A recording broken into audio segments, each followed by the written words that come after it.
Good morning, film students.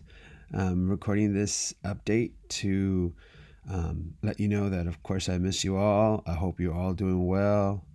I've been looking through a lot of the submissions this past week where you're telling me about what your life is like at home and all the changes that have occurred since we've been doing our education from screen to screen.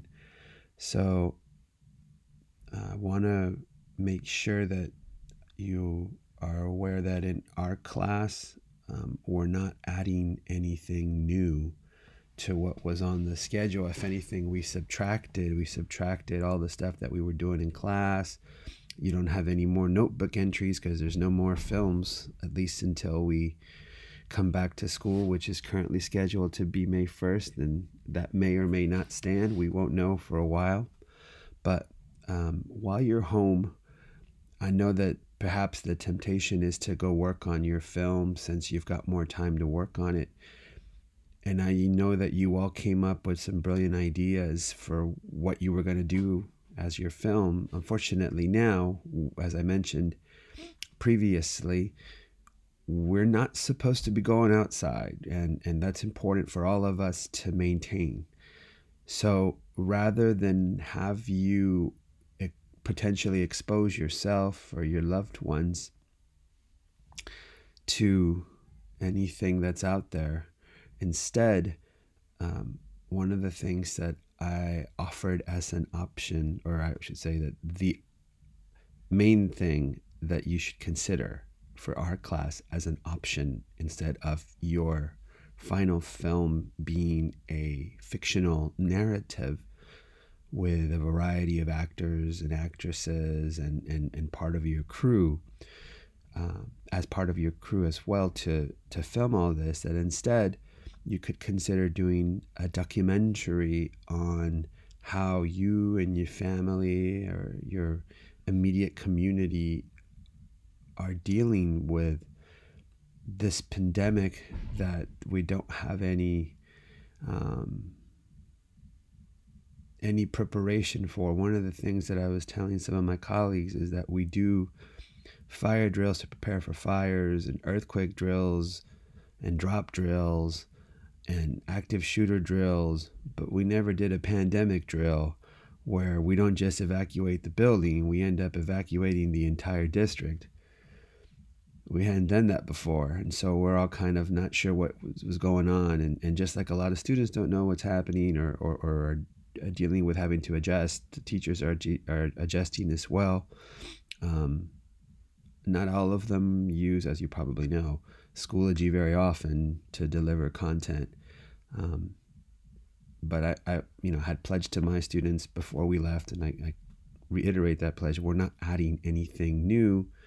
Instead, we're just trying to push forward with what we had.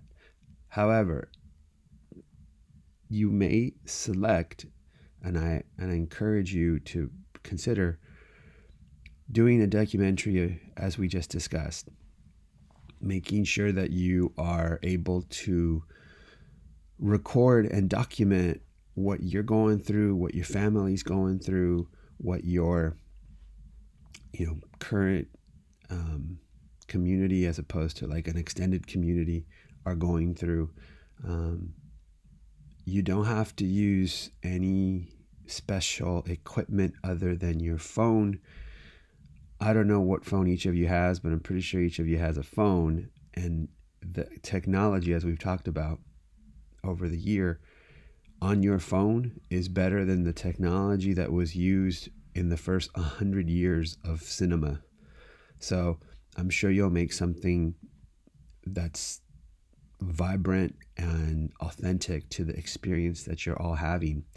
I'm going to post a couple of links to online editing software that you can access from any Chromebook or any laptop or home computer that you have, so that you can, as time goes on, begin to edit your documentary. If your documentary ends up going longer than the time limit, well, it just ends up going longer than time limit. It's got to be honest. So if what you're saying goes a little bit more than the 5 to 10 minutes, we have a longer documentary.